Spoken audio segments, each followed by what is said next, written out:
Hello, my name is Ezrah-Deen and I channel Ezra, a group of 5 non-physical collective consciousness. In this audio recording, Ezra will discuss energy alignment and the law of attraction. What we have come to notice is when I would try to explain what these three things are based on Ezra's teachings, people did not quite get it. They didn't understand my medium of channeling very well, for a lot of them were familiar with only the psychic mediumship, and most misunderstood energy, alignment, and the law of attraction. So, John and myself invited Ezra to explain these principles from their perspective. I hope this short audio will be informative as well as transformative, as these are not just buzzwords, but they are the foundation of how the world works. My hope is, after hearing Ezra's words, you will be encouraged to learn more and join us at one of our seminars to learn how to implement these principles into your life and to create the life you've always wanted.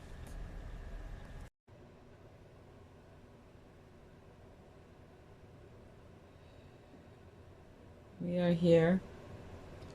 Welcome back. Good to be back. Is there an asking? Yeah, Allegra and I are looking to do an intro audio for the people that we're hoping to attract to our seminars, and we just have some questions written down. And the first one Allegra said she wants answered is, what is energy?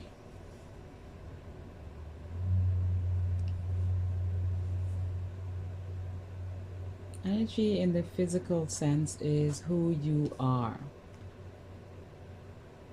So essentially, you come in as energy. And when you go out, you exist as energy. It is your life force. When babies are born, there is that expression full of energy, full of life. It is that thing that makes you innately human and non-human.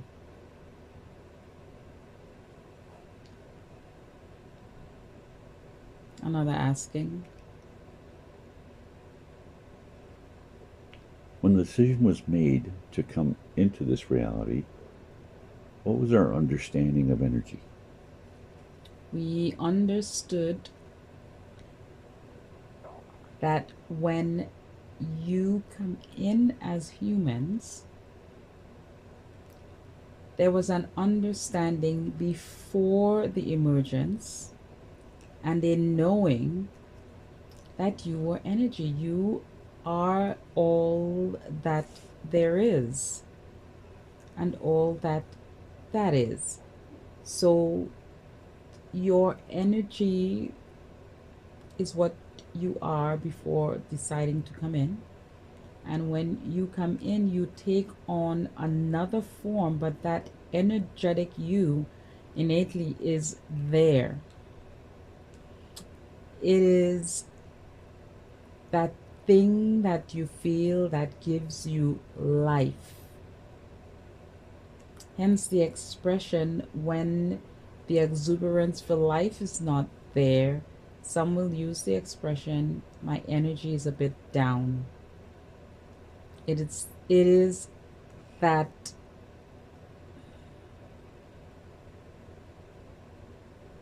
source part of you, that godly aspect of yourself. And before coming in, you understood that perfectly. You resided in that space, that higher self. And you knew that that was the essence of life coming in. Before emerging, you understood that it served you to remember that you are that energy of all that is. But as time went on, you forgot. The older you are, the longer you reside on this earth planet, most tend to forget that the energetic output, that energy, all that you are, is the most important thing to your existence. For once that energy no longer requires the body, you move on. Another asking. Is there such a thing as good and bad energy? No. The energy is coming in neutral. It is what gives you life on this side of the astral plane. It is also what gives you existence on the other side of the astral plane. But on the other side of the astral plane, there is no judgment, for you exist in a very pure essence of your energy. And in that pure essence, there is no judgment, there is no hate, there is no bad stuff, if you want to put that to it. There is just love, very pure essence. When you do make the emergence into your human form, you do come in with that same energy of love, of that pure essence. And as time goes by observation of the others around you, you tend to form biases, to have opinions and preferences.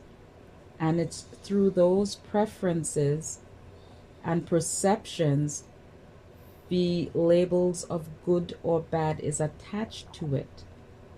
But the energy itself is inherently not bad. It's just a perception based on who is observing and paying attention to the feelings that they get. But there is no bad energy. Another asking. So when we make the decision to come into this reality, what's our understanding of alignment?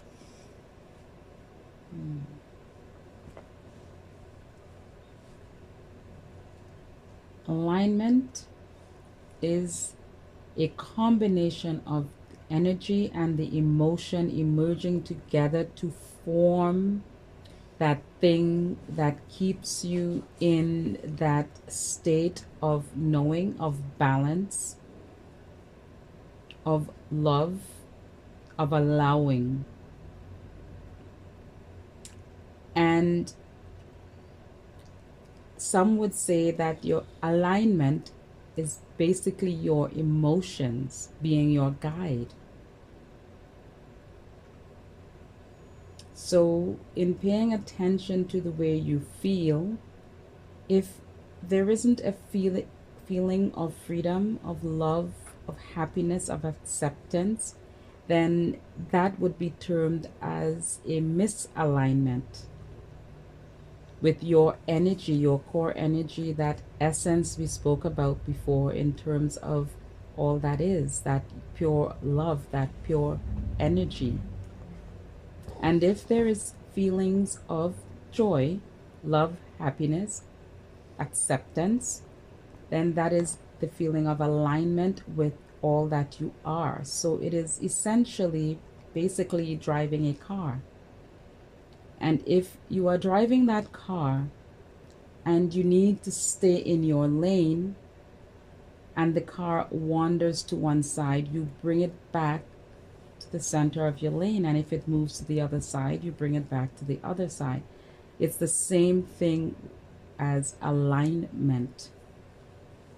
Taking yourself into that space where things are moving along well, and if it's moving to one side, you bring yourself back by paying attention to your emotions, and so on and so on. Another asking. So when energy and alignment are combined, how does it work in the manifesting or creating of our reality?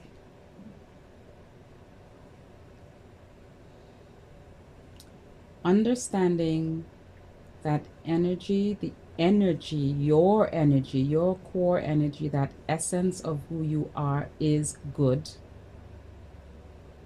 Understanding that that energy, that essence of who you are is innately your God or source essence.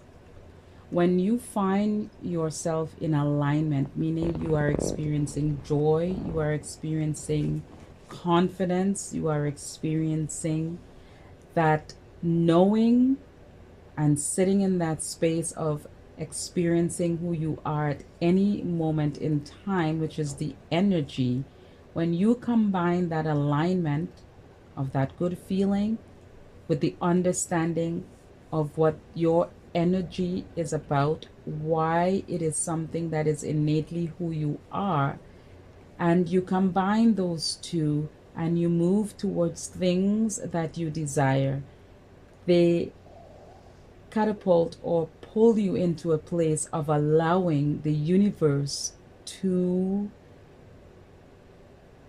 give to you the things that you desire or the ideas to move towards it and such. Another asking, Yes, what is the law of attraction? so the law of attraction is what us from the other side, non-physical, would consider the universal law, the absolute laws. And these absolute laws are universal.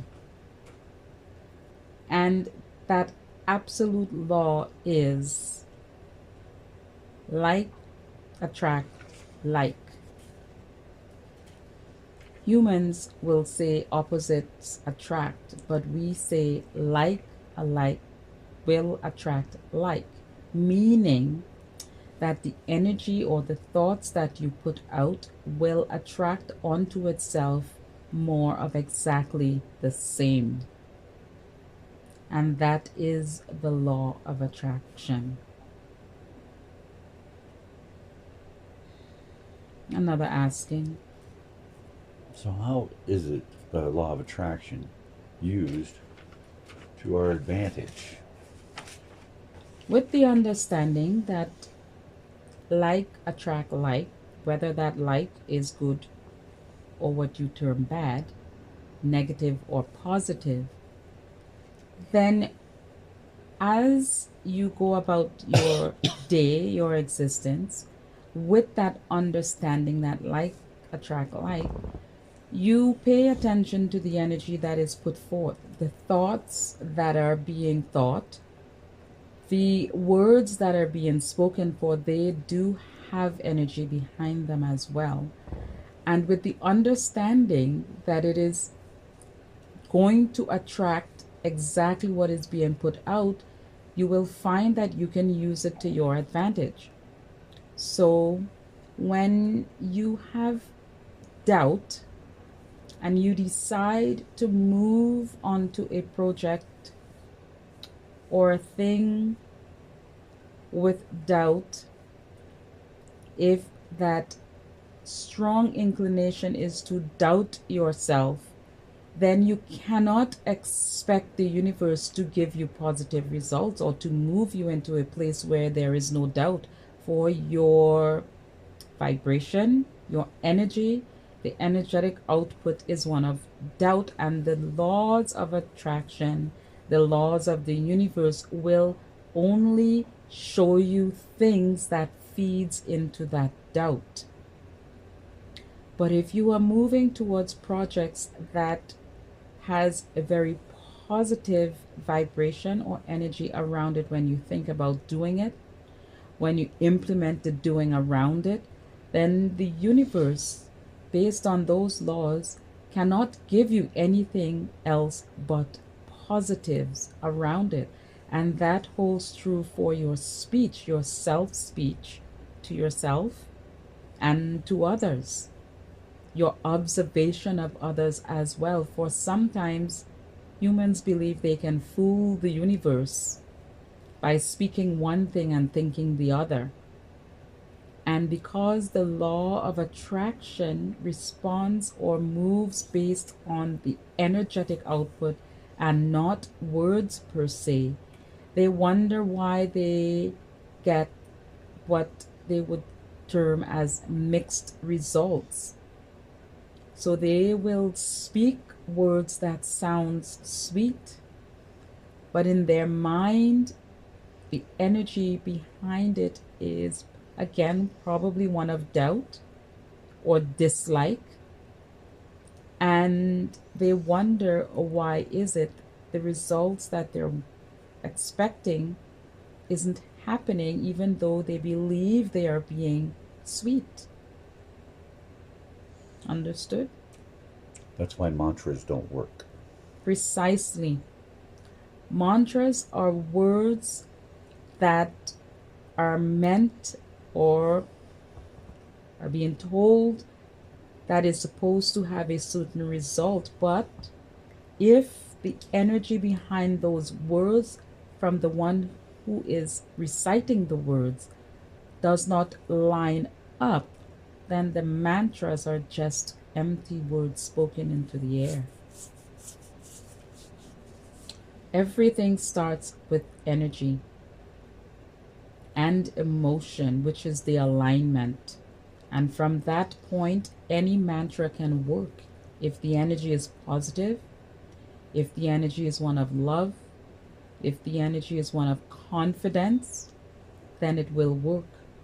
But if you are implementing a mantra to try and overcome something, it usually does not work.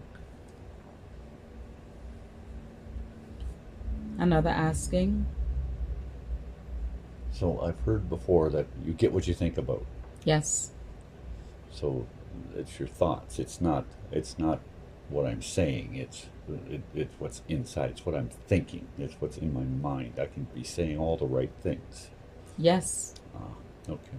For in society, you have been programmed to say the right things. You've been programmed to be, as you would say, politically correct in a lot of situations. So you may be thinking something very strongly, but because of the programming, you say exactly the opposite for fear. And a lot of times it is because of fear of ridicule, fear of not being sure how you may be perceived by others. And the universe will strongly pull forth more feelings of fear. For the more you attempt to hold it back and be something else that you are not feeling, the stronger those emotions become in the background. And it's those background emotions that are the ones that reverberates into the universe, and that is what brings the results. So if at any point there is a conflict between what is being thought and what is being said, the best thing is not to say anything at all. Find a way to switch the thinking and the motion around the thinking. Let that emotional feeling that you get be your guide, and you will know when the emotions are not positive. It feels different. And at that point, that is when there should be a turning around, an alignment, a pulling of the car to the center, because it is off to the side somewhat and it needs to be straightened out. Another asking. Well, I think we're good for tonight, Ezra. Thank you for your input. Thank you. We really appreciate it. It is our pleasure to be a part of this understanding. We enjoy this immensely. Good night. Good night.